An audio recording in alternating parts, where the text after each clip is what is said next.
Hello. In the previous video, we discussed about the occupancy statistics for the room division. What is a occupied room? What is available room? What is a complementary room? What does goes into the available rooms? What is not available? So then you normally now have to calculate the occupancy percentages. We have already explained how do we calculate, but let's look at the formulas now. How do we calculate the different occupancies? Now the first formula, as you will see here, is the occupancy percentage. Occupancy percentage is calculated by room sold, which is the paid room sold, divided by the or rooms available. Now this occupancy percentage includes everything, which is occupancy, transient occupancy, group occupancy, complement contract occupancy, and also the occupancy by the occupancy percentage for complementary. So the room sold is basically, as we seen, the definition was room sold was number 10, which includes transient, group, and the contract guest only. Does not include the complementary room sold here, complementary rooms here. So the occupancy percentage, whenever we are talking about in the P&L, which will be depicting, or the statistics in the main P&L, will be shown as occupancy percentage. We are always talking about the rooms, actual rooms sold, which is means the transient, the group, and the contract. The complementary rooms sold are not included, or complementary room occupied are not included in the room sold.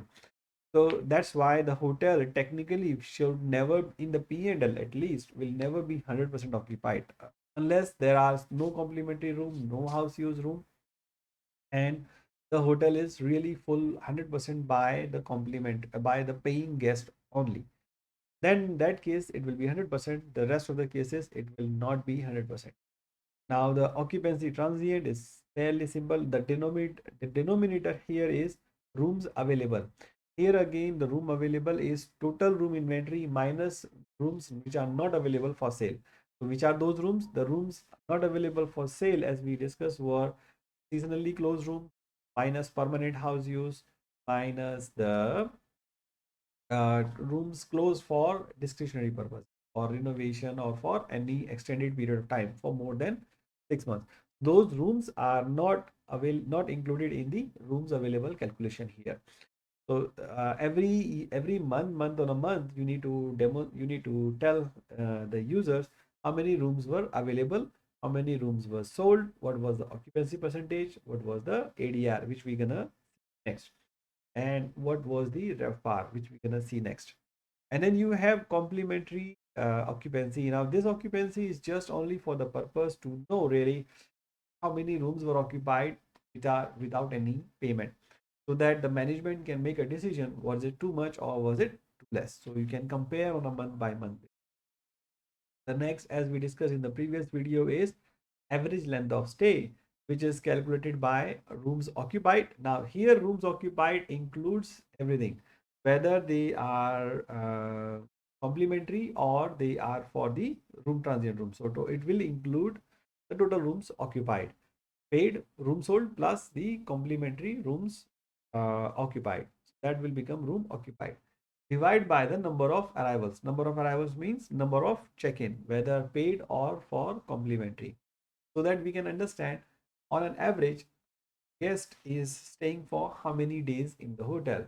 The average length of stay will change from one period to another period. Usually the hotels also are calculating this by market segment. So average length of stay for group, average length of stay for transient, average length of stay for the complementary or the contract.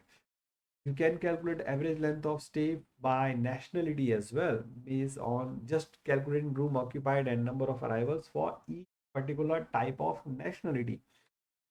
uh, Chinese are staying for how many days, Europeans are staying for how many days, Indians are staying for how many days. It will help the marketing strategist or the revenue managers to really understand what kind of promotions they should be doing, what kind of sales and marketing strategy they can implement to improve the occupancy of the hotel or the business of the hotel.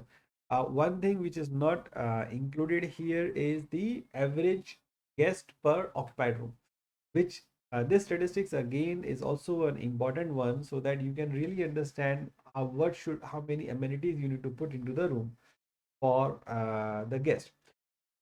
Also, that statistic can also be calculated by the for the nationality, by the market segment, which we have discussed earlier, so that you have much more understanding and much deeper understanding of your hotel business. The next thing that you normally have to calculate is the occupants, the revenue matrices, which we're going to discuss in the next video.